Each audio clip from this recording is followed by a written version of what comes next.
COVID-19 or coronavirus is a pathogen that has certain characteristics that overlap with the law enforcement mission. First, the overall increase in calls for service may potentially expose officers to coronavirus and will likely overwhelm patrol resources. Second, it causes public panic. Civil disobedience, retail, and food looting, in addition to providing security at healthcare facilities, stores, etc., will require resources a department may not have available. There have been fights at big box retailers requiring LE response. In addition, these create mass gathering challenges, which increases the chances of virus transmission. Third, it is hard to treat. There is no current medicinal treatment for coronavirus, but the effects can be severe. A surge in cases of illness will overwhelm healthcare resources. There is more demand for medical equipment such as masks, gloves, microbial disinfectants, and COVID-19 testing equipment than there is supply. The lack of these items presents safety issues. Finally, it is highly contagious. Law enforcement comes into contact with sick and vulnerable populations frequently. Even a baseline of contacts with people in an average day increases potential exposure. This includes homeless populations in their encampments, people suffering from addiction and mental illness, and the jail inmate populations. Coronavirus is a part of the cold virus group and has similar signs and symptoms as the common cold. COVID-19 is spread from person to person. The novel coronavirus disease 2019 that is causing the global pandemic was first identified during an investigation of an outbreak in Wuhan, China, and is abbreviated as COVID-19. CO stands for corona, VI stands for virus, and D stands for disease. The COVID-19 strain is different from other types of coronaviruses in that it causes pneumonia with severe fever, cough, and shortness of breath. Older adults and those with underlying medical conditions are especially vulnerable to the virus, and have been shown to have higher mortality rates than younger adults with no underlying conditions. Most who contract COVID-19 will experience mild to moderate symptoms which will pass approximately 14 days after exposure. However, age and certain pre-existing conditions can increase the likelihood of becoming critically ill as a result of contracting COVID-19. Adults age 65 and older are especially vulnerable. 8 out of 10 COVID-19 related deaths reported in the U.S. have been adults in this category. Individuals who are diagnosed with pre-existing conditions like heart disease, lung disease, and diabetes are also more vulnerable to COVID-19. COVID-19 is spread from person to person and/or possibly contact. There are two main ways that it spreads. The primary way that the coronavirus is believed to be spread is through the inhalation of the respiratory droplets of an infected person after they cough or sneeze. Respiratory droplets, after emitted through a cough or sneeze, quickly fall to the ground. Preliminary studies show that the virus is able to cling to particles that stay in the air for up to 3 hours. But this result was found under ideal lab conditions that are not believed to be reflective of real-world settings. The second primary way that the coronavirus spreads is through contact or touching of surfaces with the virus on them, and then touching the mouth, nose, or eyes. COVID-19 is not believed to be spread through absorption into the skin or through injection. It's important to be aware of the common terminology used in this training, as well as in discussions about the virus with the public. A pandemic is the worldwide spread of a new disease. An influenza pandemic occurs when a new influenza virus emerges and spreads around the world, and most people do not have immunity. Exposure is contact with an infectious substance by swallowing, breathing, or touching the skin or eyes. Contamination is contracting the infection after being exposed. Isolation is used to separate an ill person who has a contagious illness from those who are healthy. Self-quarantine is used to separate and restrict the movement of well people who may have been exposed to an illness to see if they become ill. Physical or social distancing is the deliberate increasing of physical space between people in order to avoid spreading illness. A lockdown is the restriction of all non-essential activities outside of the home. The three primary symptoms of COVID-19 are fever of 100.4 degrees Fahrenheit or higher, dry cough, and shortness of breath. As these symptoms can be confused with symptoms of the flu or the common cold, anyone who experiences these symptoms should treat it as COVID-19 and self-quarantine for 14 days or until they can be tested.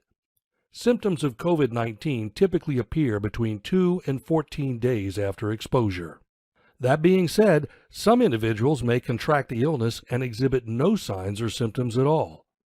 While asymptomatic transmission is less likely because an asymptomatic person will not be coughing, it is still possible. Individuals should still keep a distance from others. Although most people who contract COVID-19 experience mild to moderate symptoms, some may develop severe symptoms and possibly secondary infections. In these cases, medical treatment may be required. It is important to seek immediate medical attention if you experience one of the following conditions: difficulty breathing, persistent chest pain or discomfort, altered level of consciousness, cyanosis, which is a bluish coloration of the skin resulting from inadequate oxygenation of the blood, or any other severe symptoms. This is not an all-inclusive list. See a medical provider for any other unusual or severe symptoms that you may experience. If you develop any symptoms, you should contact your healthcare provider via phone and tell them about your symptoms. They will determine whether you should be tested or not. There is no current medicinal treatment for the virus, so unless you are experiencing severe symptoms or have been directed by your healthcare provider, you should not go to the hospital. Because most people will successfully recover from the virus with rest and isolation at home for 14 days, it is important to keep the infected away from the vulnerable population and healthcare workers. The phrase flattening the curve has been used a lot lately. The idea of flattening the curve is to stagger the number of new cases over a longer period so that people have better access to care and to not completely overwhelm the healthcare system.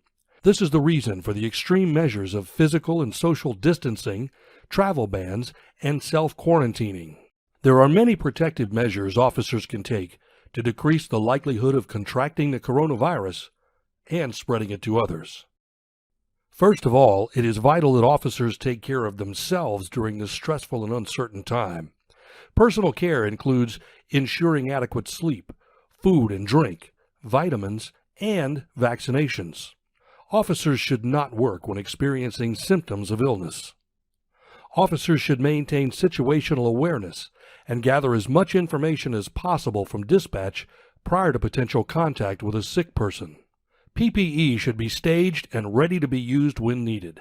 The minimum PPE recommended is a single pair of disposable examination gloves, a NIOSH-approved respirator N95 or higher. Face masks are an acceptable alternative until the supply chain is restored.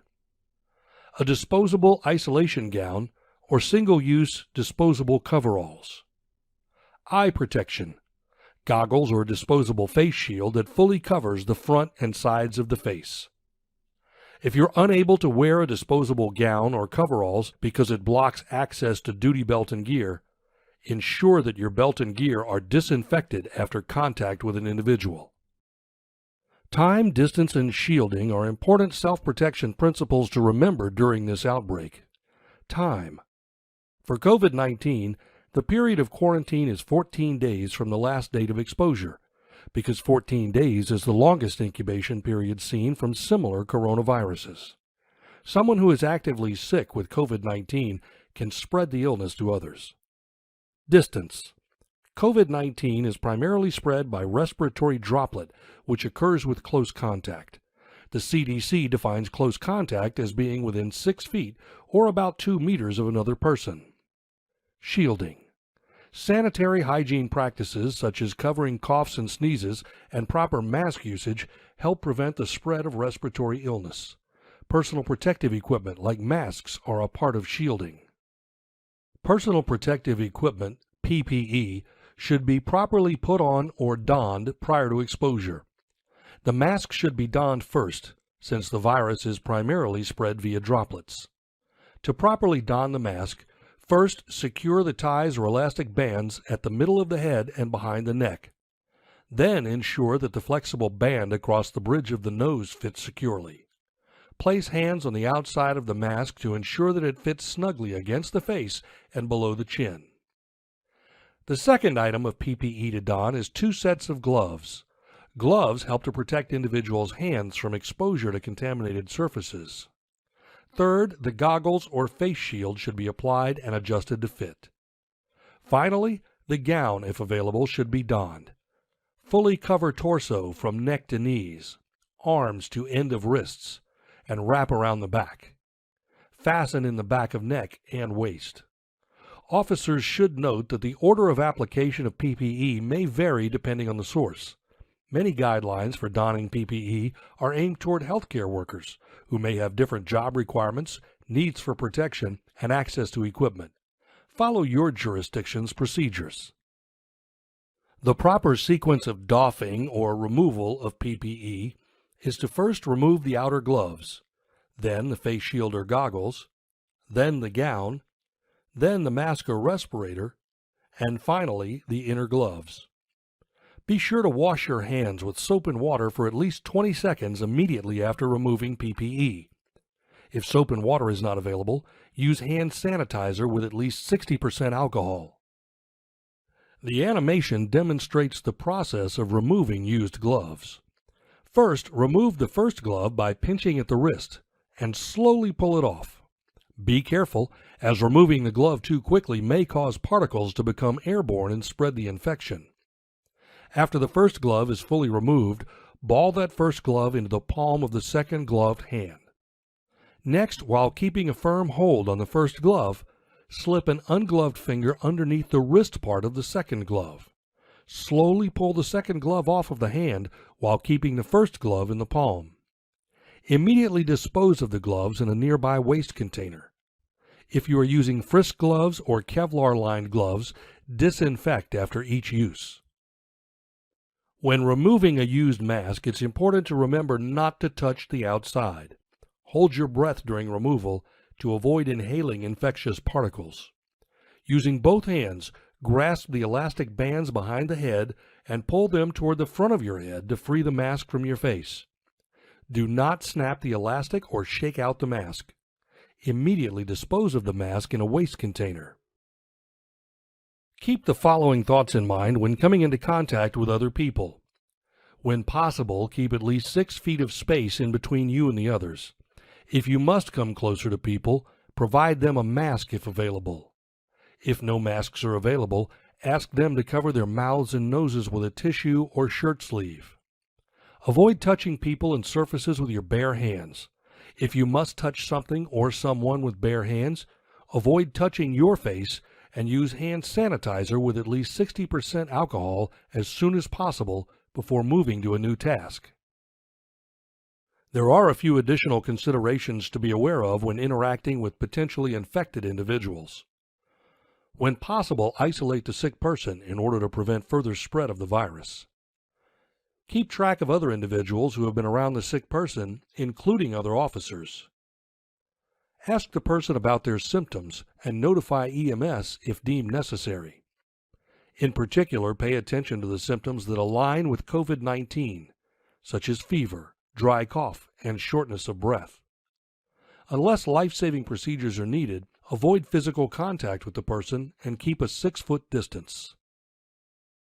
When transporting an arrestee, be sure to ask the individual if they have symptoms of COVID-19 or have been in contact with others who have been exposed to COVID-19.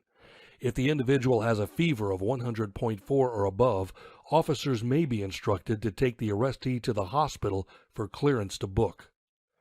When possible, call for an ambulance to transport the arrestee. They may need medical intervention prior to intake. If an ambulance is unavailable, use a separation vehicle or transport van to transport the arrestee. Use vehicles with seats that are easily decontaminated, such as hard plastic seats. Leave rear windows open to allow air to travel in and out of the vehicle. Provide the arrestee a mask for transport to minimize the spread of particles to surfaces inside the vehicle. Each state or jurisdiction may have their own protocols. Ensure you are familiar with yours. After transport, leave the doors of the vehicle open to allow for air exchange to remove potentially infectious particles. Ensure you allow time for air exchange before cleaning the vehicle. The doors should remain open when cleaning the vehicle to allow for ventilation when chemicals are in use. When cleaning the vehicle, law enforcement should wear a disposable gown and gloves. A face shield or mask and goggles may also be necessary. Follow all environmental cleaning and disinfection procedures correctly and consistently. Everything must be cleaned, not just seats. Use a hose when possible and wipe when necessary. When possible, take the car out of service. Currently, the virus is estimated to be viable for between 4 and 72 hours on surfaces. Clean and disinfect reusable equipment before use on another suspect. After the arrestee is released to the facility, officers should remove and properly dispose of PPE and perform hand hygiene. Personal property may also be contaminated and should be treated as such. Removal and containment of such items should be done while in PPE. Items should be placed in bags and not left out to potentially contaminate others. Officers should be aware that evidence collected during this time may be contaminated with the coronavirus and thus may render it non-admissible in court. Therefore, procedures for decontaminating evidence that is exposed to the virus should be established prior to the incident taking place. End-of-shift precautions protect not only yourself and other officers, but your family and friends as well. All equipment should be properly sanitized at the beginning and end of every shift, including weapons, portable radios, handcuffs, duty belt, and gear. Duty uniforms may have been exposed even if the officer has not been in direct contact with an infected person. At this time, more frequent laundering may be necessary. Uniforms should not be placed back into lockers after use, as they may contaminate other clothing. Place uniforms into separate bags away from other clothing between work and home. Uniforms may be laundered with other clothes at the highest possible temperatures along with detergent. Drying on high and ironing may also help to kill the virus. Finally, officers should take precautions to sanitize their own personal vehicle following each shift. Pay particular attention to sanitizing things that you frequently touch with your hands. Doing so will minimize the likelihood of transferring the virus to yourself and others. In summary, there are many precautions you should take to minimize the likelihood that you will contract COVID-19 and spread it to others. First, use PPE when available. Make sure that you are donning and doffing properly to avoid contaminating yourself, others, or surfaces. Practice proper hygiene as much as possible with soap and water or hand sanitizer with at least 60% alcohol. Sanitize surfaces and equipment after each use and at the beginning and ending of every shift. Follow your jurisdiction's protocols. If you begin to experience symptoms, do not come to work. Contact your medical provider immediately and follow their instructions for how to proceed. Keep track of your symptoms and their severity. If you have any further questions following this training, contact your supervisor.